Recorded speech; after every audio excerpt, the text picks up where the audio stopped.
बिस्मिल्लाहि मिनश्शैतानिर्रजीम बिस्मिल्लाहिर्रहमानिर्रहीम।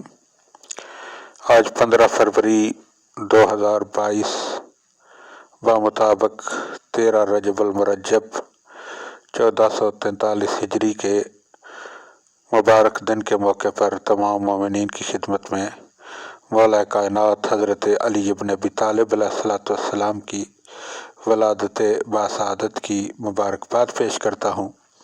इस दुआ के साथ कि परवरदिगार आलम हमें मौला के बामारिफत मानने वाले बनकर ज़िंदगी बसर करने की तौफीक अता फरमाए और मौला कायनात हज़रत अमीरुल मोमिनीन अली इब्न अबी तालिब अलैहिस्सलाम के मजमू कलाम नहजुल बलागा के पहले बाब का खुतबा नंबर 26।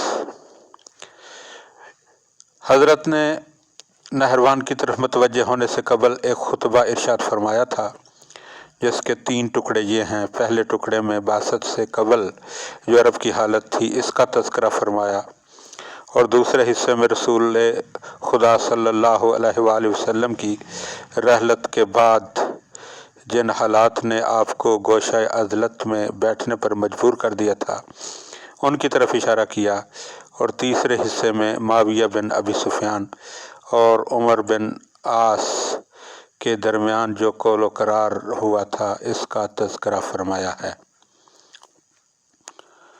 वाला फरमाते हैं, अल्लाह तबारक ताला ने मोहम्मद सल्लल्लाहु अलैहि वसल्लम को तमाम जहानों को इनकी बदआमालियों से मुतनब्बे करने वाला और अपनी वही का अमीन बनाकर भेजा। ए गरोह अरब, उस वक्त तुम बदतरीन दीन पर और बदतरीन घरों में थे।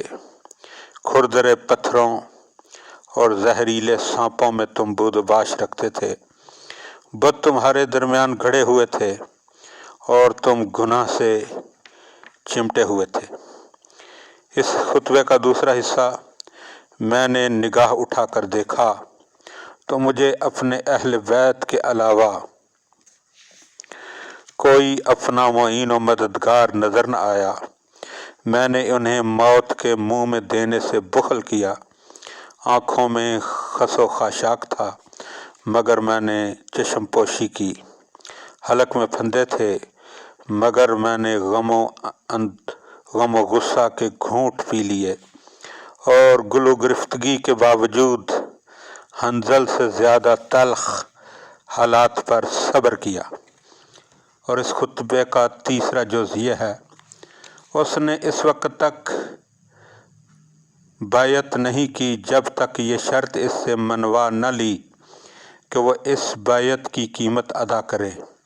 इस बैयत करने वाले के हाथों को फतह फ़िरोज़मंदी नसीब न हो और ख़रीदने वाले के मुआहदे को ज़िल्लत और रुसवाई हासिल हो। लो अब वक्त आ गया है कि तुम जंग के लिए तैयार हो जाओ और इसके लिए साजो सामान मुहैया कर लो।